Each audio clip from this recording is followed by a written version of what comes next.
Como empreender num cenário de crise? Como compreender todas as mudanças que acontecem em cenários como esses? Não é? Isso é muito importante para que você não só saia ileso de um processo de crise, como também você tenha a oportunidade de lucrar com a crise, de ganhar com a crise, de se posicionar melhor com a crise, de empreender da maneira certa num cenário de crise. De novo, eu não gosto de crise, mas se ela vem, eu preciso saber como eu vou me posicionar para que eu tenha uma ação produtiva e eu possa tirar proveito dessa situação que não é positiva, mas eu posso tirar proveito dela. Então, é sobre isso a nossa aula de hoje, não é? É sobre este assunto. E aí, nos valendo da experiência que vivemos, não é? Eu comecei a minha trajetória profissional com 19 anos de idade, em 1991. Em 1991, a gente vivia o período pós-Plano Collor. Talvez você tenha estudado isso na escola. A gente viveu isso na prática. E foi um dos cenários mais caóticos, do ponto de vista econômico, que o nosso país viveu. Porque o Plano Collor ele se resumiu no confisco da poupança, não é? Ou seja, você tinha lá vamos supor, você tinha lá 30 mil reais, uma poupança que você levou 10 anos juntando. E aí o governo decidiu, olha, acima de 5 mil reais, esses números são fictícios só para você entender a mecânica, acima de 5 mil reais está confiscado. Ou seja, você levou anos para juntar 30 mil reais, de repente estava pensando em comprar um apartamento, de repente pensando em investir num negócio. E o governo vem e toma o seu dinheiro, o que eles chamaram de um empréstimo compulsório, um confisco desse dinheiro, com a promessa que um dia ele seria devolvido. Não é? Fato é que muita gente quebrou por causa disso, porque contava com aquele dinheiro para capital de giro e para outras coisas. Não é? Então foi um cenário de desespero. A gente se matou, né? Foi um cenário horroroso. Né? Um cenário onde o mercado não tinha liquidez, não tinha dinheiro, as pessoas não tinham dinheiro. E foi nesse cenário que eu comecei a aprender a vender. Comecei a trabalhar como vendedor de um curso de inglês, não é? Onde a gente precisava vender curso de inglês numa época que curso de inglês não era tão importante como hoje. Hoje em dia, todo mundo sabe que falar inglês é importante. Naquela época, a gente tinha que vender a ideia de falar inglês para depois vender o curso de inglês. Isso não se nega. Existe uma postura positivista que busca ignorar a existência da crise. Crise não se nega, ela existe. Crise se atropela. É diferente de negar. Eu, por exemplo, participei, não é? Eu passei por vários momentos de crise. O último deles foi em 2008. A crise de 2008 nos mercados de capitais foi uma crise forte. Muito forte. Não é? E eu lembro que eu falava lá na empresa, olha, gente, vocês estão sabendo da crise aí? Pois é, gente, eu decidi não participar dessa crise. Não quero brincar. Nós não vamos participar dessa crise. Então a gente não participou. Agora, a gente não negava a existência da crise. Então a crise não se nega. Você enxergar um processo de crise não significa que você é negativo, que você é pessimista, não é? Não significa isso. É importante, mas por que é importante você realmente identificar que existe a crise? Porque na crise existem muitas oportunidades. Isso é quase que um clichê. Crise é sinônimo de oportunidade. Vocês já ouviram falar nessa frase? É quase que um clichê. Mas eu vou usar esse clichê aqui hoje e vou mais ou menos procurar ilustrar de algumas formas por que crise é oportunidade. Por que realmente crise é oportunidade? Porque em tempos de crise, eu gosto de usar uma metáfora, as cartas são embaralhadas de novo. As cartas que são colocadas na mesa, elas são redistribuídas novamente. Elas são distribuídas novamente. E quando você redistribui as cartas, você tem o quê? Novas oportunidades. Em tempos de crises, quem estava deitado em berço esplêndido, acomodado, vai cair do cavalo. Em tempo de crise, quem ganhava dinheiro fácil, vai cair do cavalo. Porque são tempos diferentes, não é? A coisa muda. Funcionários públicos são demitidos. Na Grécia foram mais de 100 mil funcionários públicos demitidos. Não é? Aqui no Brasil agora se discute mudanças agora, essa questão da terceirização, que hoje, não é? Isso representa uma ameaça para funcionários públicos. Fizeram seu concurso em nome da estabilidade e agora vem isso ameaçado. A lei da estabilidade não está mudando, mas a introdução desse novo elemento ameaça aquele processo. Porque é assim, em crise, as regras do jogo mudam. E quem não está antenado nesse movimento pode ou cair do cavalo ou perder uma grande oportunidade. Eu vou dar um exemplo para você. Quem que gosta de desemprego no Brasil? Eu não gosto de desemprego no Brasil. Agora, se a crise traz um aumento da taxa de desemprego, como por exemplo na Espanha, eu morei em Barcelona em 2013, era 24% de taxa de desemprego. Incrível. Você imagina, você ter 24% de taxa de desemprego. 1 em cada 4 pessoas estava desempregado. Isso é um cenário bom ou ruim? Não é um cenário bom. Agora, se eu tivesse uma empresa de RH, seria bom ou ruim para mim? O que vocês acham? Se eu tivesse uma empresa de recolocação de pessoas, seria bom ou ruim para mim? Eu teria mais clientes ou não? Vamos entender o seguinte, empreender é solucionar o problema do número maior possível de pessoas. Isso é empreender. O empreendedor, o que faz o empreendedor? Ele resolve problemas. Tá legal? Por exemplo, aqui, o meusucesso.com é uma empresa que resolve problemas de jovens de todas as idades, entre 12 e 80 anos de idade, que querem empreender, querem ganhar experiência, querem ter networking, querem estudar com pessoas para poder, o quê? Quando você aprende com quem sabe, você vai errar menos. E errar é um problema. A gente está ajudando milhares de pessoas que hoje são alunos do meusucesso.com a resolverem os seus problemas. Empreender é resolver problemas. Eu estou aqui com o Geraldo Rufino. Você resolve um problema de um monte de cliente seu, não é? Através do seu trabalho, não é? Várias outras pessoas aqui que empreendem, que estão aqui no auditório, que eu já tive a oportunidade de conversar aqui antes. O seu trabalho é resolver problemas. Então, minha pergunta simples. Em épocas de crise, tem mais problemas ou menos problemas? Hein? Tem mais problemas? Então, se você tem mais problemas, você tem mais o quê para o empreendedor? Você tem mais oportunidades. Então, essa frasezinha clichê, que crise é sinônimo de oportunidade, é a mais pura verdade. Estar numa posição para aproveitar uma oportunidade ou para ficar se lamentando depende da tua forma de pensar, da sua mentalidade. Se você vai ser mais um que vai ficar se lamentando ou se você vai decidir não participar da crise e ainda vai tirar proveito dela. É uma questão de posicionamento mental. Algumas pessoas não têm estômago para isso. Algumas pessoas não têm equilíbrio emocional para isso. E aí vai sofrer a crise. Se você quer surfar e tirar proveito de uma situação como essa, você precisa sair dela. Ter uma mentalidade diferente. E você começar a ver o que você pode tirar proveito dessa situação. Por exemplo, eu falei aqui, desemprego alto. Empresas que trabalham com RH surfam essa onda.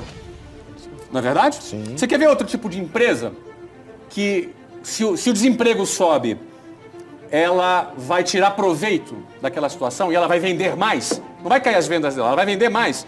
Empresas de educação. Eu trabalhei por 18 anos num projeto que eu fundei, que era da WhatsApp, por 18 anos. Não participamos de nenhuma crise, ao contrário. A partir do ano de 2008, nós passamos a crescer 50% ao ano. Crescia 30%, 35%. 2008 em diante, a gente passou a crescer 50%. Porque em tempos de crise, as pessoas precisam se qualificar mais para competir pelas vagas nas melhores empresas internacionais. Então, aprender inglês, que era, no caso, o nosso produto naquela época, sempre foi um elemento que a gente procurava utilizar para que a gente vendesse mais. Então, em todas as épocas de crise, a gente vendia mais. Agora, não é que a gente vendia mais porque os clientes iam bater na porta, não. Em época de crise, os clientes batem menos na porta. Mas em época de crise, se você tem mentalidade, você vai ser mais proativo. Você vai criar estratégias proativas. Você vai buscar o teu cliente. Você vai educar o seu cliente. Você vai ensinar o teu cliente a lidar com a crise. Você vai ensinar para ele, cara, para de se lamentar. Quantas vezes, num processo de venda de uma matrícula numa escola de inglês, os meus vendedores, eles tinham que extrapolava a apresentação do produto. Era quase que um evento de geração de valor para ele. Para poder estimular, para poder mostrar, para ampliar a visão dele. Aí quando o cara enxergava, aí ele pensava, caramba, é isso mesmo, pô, eu vou comprar esse curso de inglês aqui. E comprava. Você entendeu? Porque em tempos de crise, você precisa melhorar a sua mentalidade, melhorar a sua forma de pensar. Eu vou falar isso um pouco mais adiante. Eu estou falando agora que crise é sinônimo de oportunidade. Deixa eu dar um outro exemplo aqui. Dólar alto. Dólar estava 1,56 há 3 anos atrás. 3 anos e meio, por aí. Hoje, eu não vi a cotação de hoje, mas está oscilando entre 3,10 a 3,30. Chegou a bater 3,30 o dólar. Ele foi 1,56. Ele dobrou. Ou seja, o real perdeu metade do seu valor. Pô, isso não é bom. Você acha bom? Não é bom, né? Não. Não é bom. Nós estamos perdendo poder de compra. A gente perde poder de compra. Agora, como tirar proveito disso? Né? Eu vou falar uma coisa que pode parecer óbvia. Ganha em dólar. Aí você fala, ganha em dólar como? Ué, ganha em dólar, amigo.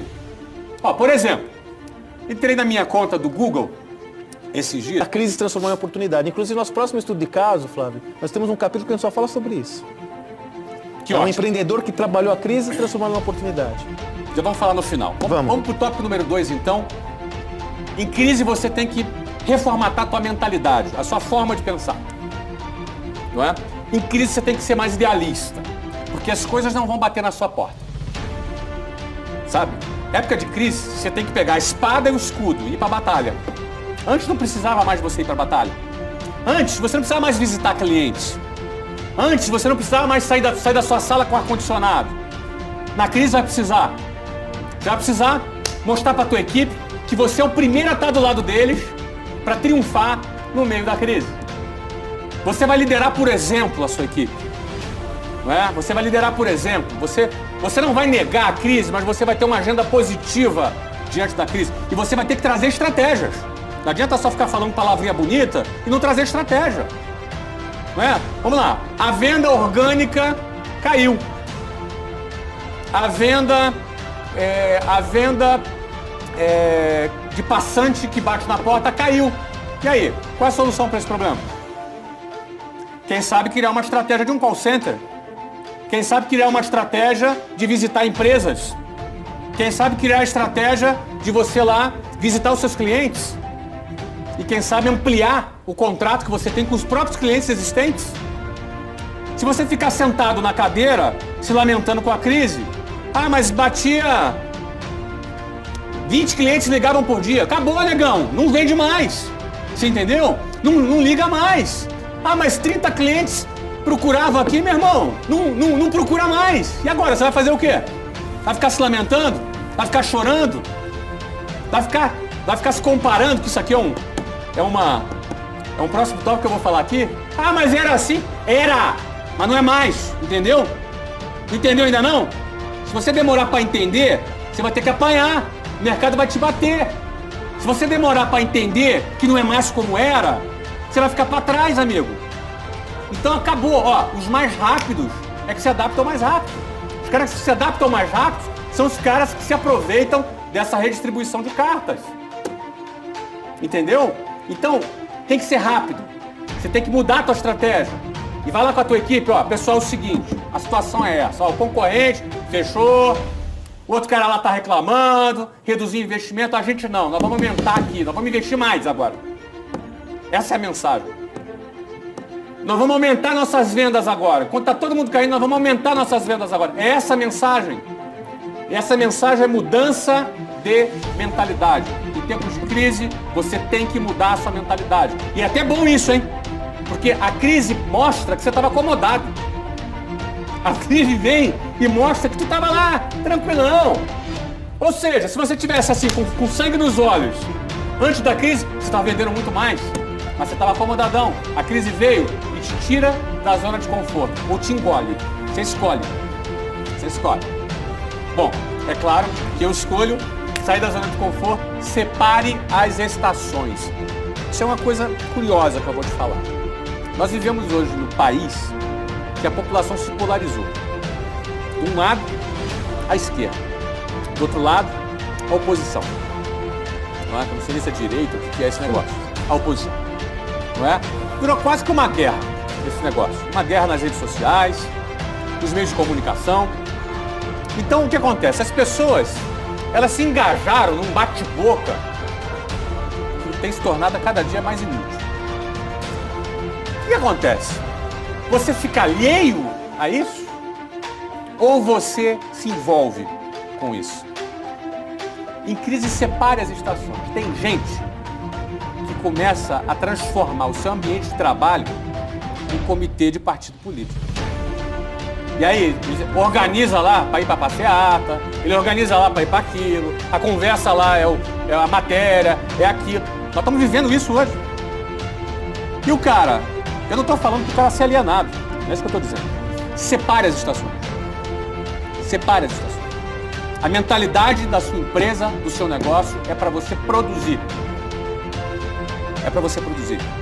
Separe o tempo que você vai ler, você vai se informar, se você vai se engajar de um lado ou do outro, é com você, entendeu? Mas separe as estações. Não transforme o seu ambiente de trabalho nessa guerra ideológica, porque isso vai derrubar a sua empresa. Existe uma guerra de comunicação, as pessoas mentem, as pessoas inventam, elas aumentam, não é? E aquilo vai te deixar amargurado, e aí você fica seguindo aquelas páginas que só conta desgraça, e você vai começando a ficar triste, revoltado, quer ir embora do Brasil. De novo, eu não estou dizendo que você tem que ignorar a situação. Não ignore. Escolhe inclusive o seu lado. Mas na hora de produzir e trabalhar, não se contamine com esse descontentamento. Isso é um erro clássico. É um erro clássico. Ó, equipes são quebradas porque pessoas fazem isso. Produções desmoronam porque as pessoas confundem as estações. Não é? Tenha seu posicionamento ideológico, mas não transforme o seu ambiente de trabalho em palanque eleitoral ideológico. Senão você vai derrubar o seu negócio. Tá claro? Então essa é a terceira dica para você empreender em época de crise, porque em época de crise esses assuntos vêm à tona. Eu vou dar um exemplo aqui para vocês, tá? O meusucesso.com tem milhares de alunos. Milhares de alunos. Não é? As vendas do meusucesso.com tiveram uma queda logo depois das passeatas. Logo depois das passeatas. Logo depois das passeatas. Mas por que isso? Porque quando você tem um ambiente de instabilidade, onde as pessoas começam a duvidar do seu futuro, quando as pessoas começam a ter dúvidas sobre o seu futuro, isso altera o presente dela, concorda? Se você tem dúvida que o mercado imobiliário vai crescer e que vai ter uma bolha, vai explodir, você vai comprar um imóvel? Claro que não. Então o ambiente de dúvidas, ele freia um pouco as pessoas e ele desvia um pouco as pessoas para a visão do futuro dela. E quando você fala de empreendedorismo, você está falando de quem investe no seu presente ou quem investe no seu futuro? Você investe no seu futuro. Estou dando um exemplo prático aqui, não é? Teve uma queda aí de uns 30% das nossas vendas orgânicas depois das passeatas. O que nós implantamos aqui logo depois? Na semana seguinte, venda ativa. O que é venda ativa? Venda ativa é aquele cliente que conhece o nosso negócio, que teve interesse, mas ele não efetivou uma compra. Então nós temos uma equipe que entra em contato com aquela pessoa, né? Inclusive o responsável desse trabalho está aqui na minha frente, não é? E onde nós estamos tendo uma baixa na venda orgânica, nós tivemos nas semanas seguintes um recorde de venda ativa. E a característica principal da venda ativa não é simplesmente falar do produto, é você falar desse contexto, do contexto que a pessoa está vivendo, da visão que ela está tendo do presente e do futuro dela. Então você alimenta, quando você alimenta o futuro, o presente, opa, vale a pena a gente investir no presente. É assim que funciona. Agora, impeachment. Ou se não tiver e as pessoas fazerem uma passeata por semana, o que acontece no país? Balança ou não balança? Sim. Você está preparado para isso? Está preparado para isso? Ó, crise é sinal de oportunidade. Você precisa reformular sua mentalidade. Você precisa separar as estações. E você não deve se apegar a nada. E a nada não é simplesmente você não se apegar a algum produto. Às vezes uma estratégia. Porque você tem um produto, aquela estratégia funciona bem. Eu dei o exemplo aqui da venda orgânica e da venda ativa. E, eventualmente, aquela estratégia ela é afetada. O que você tem que fazer? Não se apega a essa estratégia. Troca de estratégia. Você não deve se apegar a nada no meio da crise. E aí, Magal? As crises são uma excelente oportunidade também. Vou dar mais um exemplo aqui. Faz 2 anos que eu escrevi um texto que era o que eu faria se eu tivesse 18 anos. Você lembra desse texto que eu escrevi? Sim. Vocês aqui lembram do texto? Esse texto ele é o primeiro artigo do livro de Geração de Valor. Me empresta aqui, vem cá. Cuidado só aqui com o letra. Isso. Muito obrigado. Tá aqui. Muito obrigado. Ele é o primeiro artigo do livro do Geração de Valor. O que eu faria se eu tivesse 18 anos? Aqui, ó. Não sei se dá para focar aqui. Aqui, ó. Então, você que já tem um livro, vou aproveitar e fazer meu jabá aqui do livro. Não é? Você já leu. Você que não tem, tô te entendendo. Como é que você não tem esse livro, meu amigo? E nunca falei crise? Pelo amor de Deus, vai comprar esse livro lá, rapaz. Não é? Aqui, ó. Livro é esse aqui, ó. Tá? Jabazão, legal, no meio do live class. Não é? Hoje eu recebi 390 mil reais de direitos autorais. Pode bater palma pra mim, vai? Obrigado. Recebi um checão. 400 paus, cara. Recebi um checão, meu primeiro checão, 390 pau de direitos autorais. Ué, o escritor ganha bem, no né? Brasil? Ó, 100% eu doei. Tá doando pro Instituto de Geração de Valor para aplicar em projetos sociais. Que prazer. É isso, né? Mas nesse artigo aqui que eu escrevi há 2 anos atrás, no item 10 aqui, eu escrevi 10 pontos que eu faria. Eu falei que no item 9, em primeiro, no auge do empreendimento, eu venderia a companhia para um fundo ou um banco ou concorrente embolsando uma enorme liquidez. Então, ali eu estava sustentando o quanto, por exemplo, eu me considero construtor e não síndico. Então, eu construo um projeto, a partir do momento que esse projeto está construído, eu posso botar um bom síndico para tocar. Alguns vão botar um filho para tocar, vai ter uma sucessão, ou, por opção do empreendedor, ele pode vender isso para um banco, pode vender isso para uma empresa, não é? Embolsando uma enorme liquidez. Foi o que eu fiz quando eu vendi a WhatsApp, uma transação bem grande. Mas no item 10 eu falo assim, ó, com 5% do capital conquistado, eu começaria tudo de novo. E o que eu faria com os outros 95%? Faria um investimento conservador em moeda estrangeira. Por que eu falei isso há 2 anos atrás? Porque estava claro que os fundamentos da economia não estavam sólidos e que o câmbio teria um ajuste. Não esperava tanto, achava que iria 2,80, estava R$2 quando eu escrevi isso aqui, ele foi para mais de R$3. Nessa ocasião, eu investi 110 milhões de dólares na compra de um clube de futebol nos Estados Unidos, que hoje vale 325 milhões de dólares, com um dólar 50% maior. Foi um bom investimento ou não foi? Porque quando você enxerga uma situação que é de crise e que é negativa, você tem que mudar o foco da sua visão. Como eu posso fazer isso? Eu dei um jeito de ganhar em dólar. Não foi isso? Foi aquilo que eu falei. Eu fiz um investimento. Você não precisa investir 110 milhões de dólares. Calma, guarda esse dinheiro aí. Precisa investir. Não fica tão nervoso. nervoso. Não fica assim tão nervoso.